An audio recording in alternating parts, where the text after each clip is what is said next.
नमस्कार प्रेक्षक, C news Pune वृत्तदर्शनमध्ये आपले स्वागत। महाराष्ट्रामध्ये त्रिभाषा असाव्यात का शिक्षणामध्ये, असा मध्यंतरीच्या काळामध्ये संपूर्ण राज्यामध्ये मोठा घोळ उत्पन्न झाला होता। हिंदी भाषा ही प्रमुख ठेवायची का नाही, हाही विषय त्यावेळेला चर्चेला गेला आणि जनतेचा आंदोलन आणि आक्रोश पाहून सरकारनं एक समिती नेमली आणि त्यामध्ये त्रिभाषा नेमणूक करण्याकरता डॉक्टर नरेंद्र जाधव यांच्या अध्यक्षतेखाली एक समिती नेमण्यात आली। त्या समितीनं समाजातल्या सर्व घटकांशी संवाद साधत त्रिभाषा असावी नसावी, काय मर्यादेपर्यंत असावी का पूर्ण नसावीच, याकरता ही समिती कार्यरत करते। आज पुण्यात विधान भवन येथे हा कार्यक्रम झाला आणि त्यामध्ये अनेक नागरिकांनी आपली मतं समितीच्या पुढे नोंदवली। प्लॅनिंग कमिशन मध्ये त्यांच्या अध्यक्षतेखाली असलेल्या समितीने खूप मेहनत घेऊन हा अहवाल तयार केला आणि जो सगळी राज्य लागू करतात, हा पहिला भाग। त्यानंतरची घटना अशी आहे की राष्ट्रीय शैक्षणिक धोरणाची अंमलबजावणी करण्यासाठी महाराष्ट्र शासनानं आपल्या राज्यामध्ये कसं ते लागू करता येईल हे सुनिश्चित करण्यासाठी डॉक्टर माशेलकर, जे फार मोठे विद्वान संशोधक आणि शास्त्रज्ञ आहेत, त्यांच्या अध्यक्षतेखाली एक समिती निर्माण केली, त्याला आपण माशेलकर समिती म्हणूया। माशेलकर समितीकडे सगळाच व्यापक पट होता की सगळ्याच राष्ट्रीय शैक्षणिक धोरणाबद्दल, नॅशनल एज्युकेशन पॉलिसी आपल्याकडे कशी लागू करता येईल याचा त्यांनी विचार केला। आणि त्या समितीवर खूप मोठे मोठे लोक होते, अनेक व्हाईस चान्सलर्स होते आणि त्या कमिटीने आपला अहवाल सादर केला। त्या कमिटीचा एक भाग जो आहे तो भाषेबद्दलचा आहे। त्रिसूत्र, भाषांचं त्रिसूत्र ही संज्ञा सुद्धा तिथून आलेली आहे।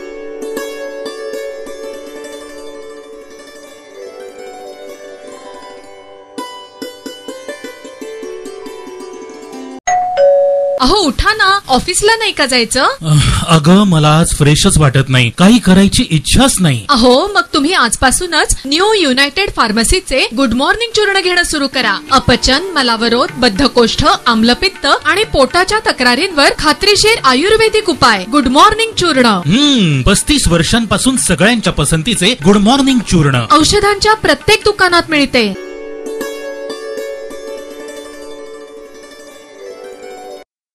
पुण्याच्या नदीपात्रामध्ये 2 देह बुडाल्याची भीती नागरिकांनी व्यक्त केली, पण ते दोन्ही देह जिवंत सापडले। एक स्त्रीचा होता आणि एक 13 वर्षाच्या बालकाचा होता। अग्निशमन दल आणि त्या ठिकाणी जे काम करतात, या दोन्ही व्यक्तींना त्यांनी रुग्णालयापर्यंत घेऊन गेले आणि त्यांचा जीव वाचवला। फायर स्टेशन आमच्या मेन ऑफिसवरून आम्हाला कॉल आला होता की बाबा नदीपात्रामध्ये लकडी ब्रिजच्या खाली एका महिलेने उडी मारलेली पाण्यामध्ये आणि आपली गाडी सोडा। मग त्यावेळेस आम्ही घटनास्थळी निघालो, तर इथं आल्यानंतर कळालं की कसबा फायर स्टेशनची ऑलरेडी इथं गाडी होती आणि प्लस आम्ही सुद्धा आलो। दोन्ही गाड्यांनी शोध घेतला आणि इथं आल्यानंतर सर्वप्रथम पोलिसांची आम्ही विचारपूस केली की बाबा कुठे महिलेने उडी मारली किंवा तुम्हाला कोणी सांगितलं। मग त्यांनी सांगितलं की एका जाणाऱ्या व्यक्तीने त्यांना कळवलं की एका महिलेने इथे उडी मारलेली आहे। मग त्यांनी आमच्या कंट्रोलशी संपर्क साधला आणि मग कंट्रोलने आम्हाला कळल्यानंतर आम्ही इथं शोध घेतला।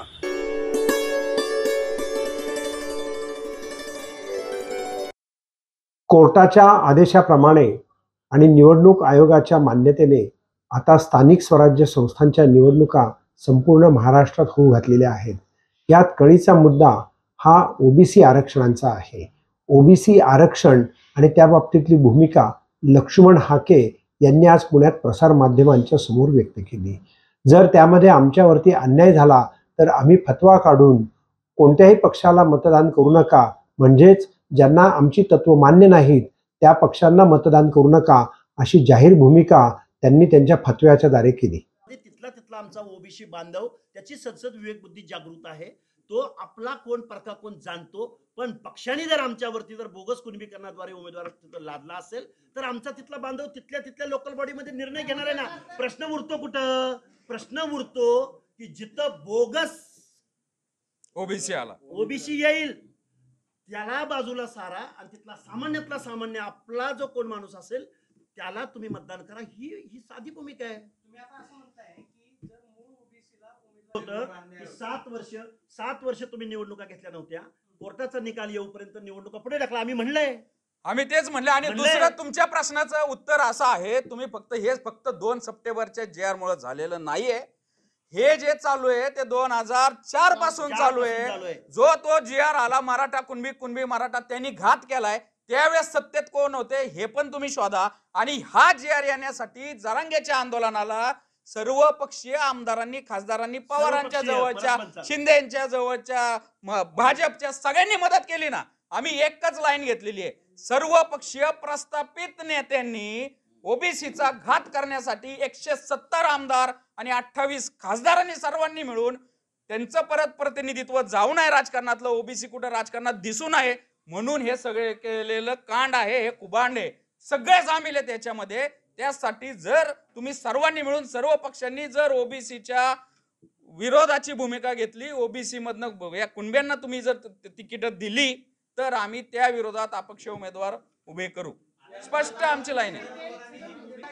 सर्व पक्षीय अहो अजून ऐका ना, त्यांनी जाहीर केलंय लबाडाचं आवतने. एक महिन्याभर का तुम्ही म्हणतात ते लबाडे, जेवल्याशिवाय त्यांनी तिकीट तर वाटून द्या. 44 ओबीसी मधनं कळून द्या पुणे महानगरपालिकेमध्ये.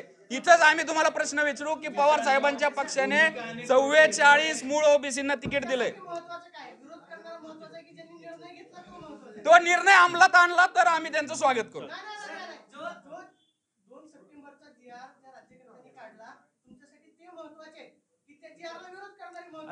त्यांना सपोर्ट करणारे सर्व पक्षीय त्यांच्या विरोधात आम्ही आहोत.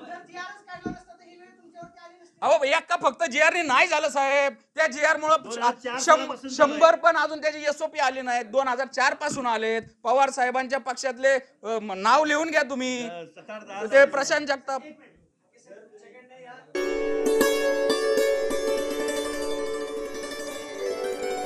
नमस्कार प्रेक्षको, सी न्यूज पुणे वृत्तदर्शन मध्ये आपले स्वागत.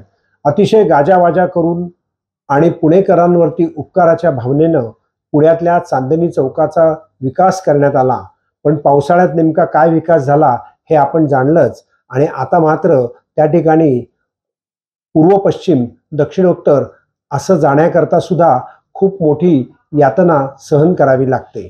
त्या ठिकाणी रस्ता क्रॉसिंग करण्याकरता कुठलीच सुविधा नाही. न अंडरपास आहे, न वरच्या बाजूला जिने आहेत का एलिव्हेटर आहे. आणि वाहतुकीच्या तर रांगा मोठ्या प्रमाणात लागलेल्या आहेत. नेमकं काय चुकलं याचा जर गडकरी साहेबांनी एकदा अभ्यास केला तर निश्चित पुणेकरांना न्याय मिळेल. चुकीच्या माध्यमातून त्या ठिकाणी आयोजन करण्यात आलं का? अतिघाई संकटात जाई असा चांदणी चौकाचा विकास झाला का? पाहत रहा सी न्यूज पुणे वृत्तदर्शन. मी संपादक डॉक्टर शैलेश गुजर, खास तुमच्याकरता पुणे वृत्तदर्शनमधून.